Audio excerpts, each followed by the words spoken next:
Yeah, no, I can't make a forecast. President wants a deal. He wants the key areas, though. That's the point. It's not top line numbers. You know, PPP small business, we should have done this months ago with $135 billion still unspent. Unemployment assistance, no one acted from Congress. The president had an executive order to help out. That money's not forever. It's going to run out. We should have a bill targeted to unemployment assistance. The president likes the direct mail checks. He's willing to go even further than the Democrats. Things of that sort. The airlines need help. That's a high priority. The schools need help. COVID-related repairs and renovations. That's a high priority. But there's there's a number of political and ideological points in that have nothing to do with COVID.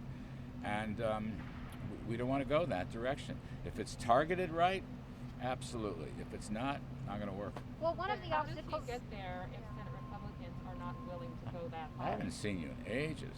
Yeah. Ages. Nice to see you. Nice to see you. Well, I don't know. I don't want to speculate because, again, I think a well-targeted, smart package will win Republican support. And I think the president can be very persuasive on that. And mind you, he's working with Senator McConnell and the others all the time, along with Secretary Mnuchin and the chief, Mark Meadows. So, you know, I wouldn't say that. We have to wait and see what the product is.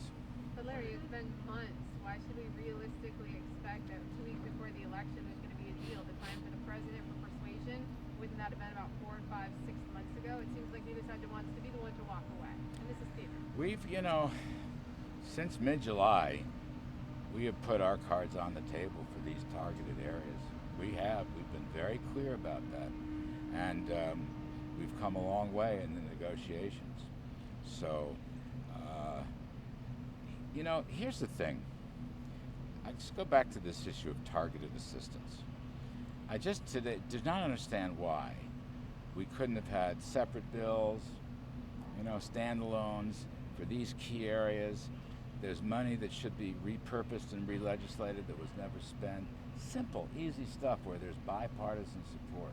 But once it became a mammoth bill with a lot of ideological asks in it, that's what hurt. We've stayed on with economic assistance, targeted assistance. We're always for it, and COVID-related. But And initially we'll you had see. funding for the FBI building. I mean, there was a lot of stuff you guys put in there as well. We've worked down, take a look at where we were 4 months ago. That's very important. So I think, look, we will see. I don't want to be out. You're getting closer. That's the feel. But we will see. The negotiators will let us know. I can't make a forecast. Larry, can I ask you about the antitrust Yeah. case with Google? Do you know if the president or anybody on your team worked with the Justice Department on that? And do you have a response or sort of comment on whether you think this is a wise course for them to pursue? Well, I think it's what? A wise course for the Justice Department to pursue? Look, we have been consulting with Justice. The president has, and senior staff. And it's an important case to explore. I will leave the specifics to Attorney General Barr, but you have to be mindful. Google has 80% of the search market. Now, but I have no conclusions. That's, again, I refer you to Mr. Barr and the Justice Safe to say that the Department. president was encouraging the case? I don't want to say anything about it. Again, I'll let Justice handle that. It's a sensitive, delicate matter. But again, they do have 80% of the market. That's a big number. Anything else, real quick?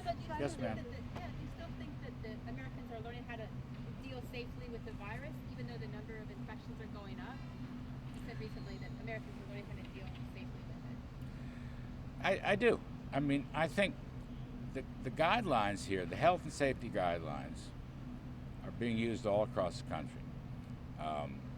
Again, distancing, and or masking and testing and just good old-fashioned hygiene. So it's funny, I bumped into Deborah Burks crossing the street this morning. There's been some pops up in the small state stuff. The good news is fatalities are way down and positivity in the big states is way down. So, the beat goes on. Again, the guidelines are the key.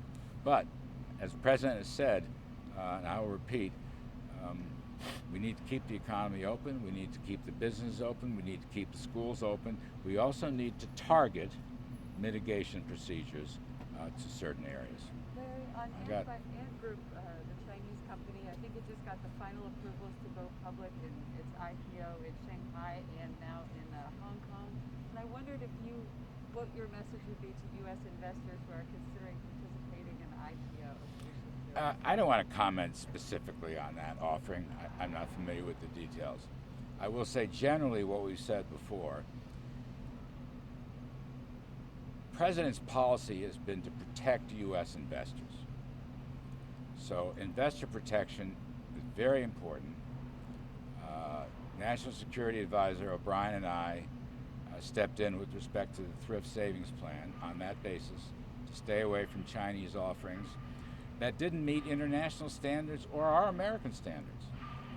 Fraud, bad accounting, lack of backup documents. These are things American investors, we want them to invest and we want them to have choice. But in any security, I'm not referring to this one, they've got to be very careful. The potential for fraud and the history of fraud is there. And we will have more to say on this topic over a period of time. But again, nothing specific on that issue. Thanks, folks. Thank you, Larry.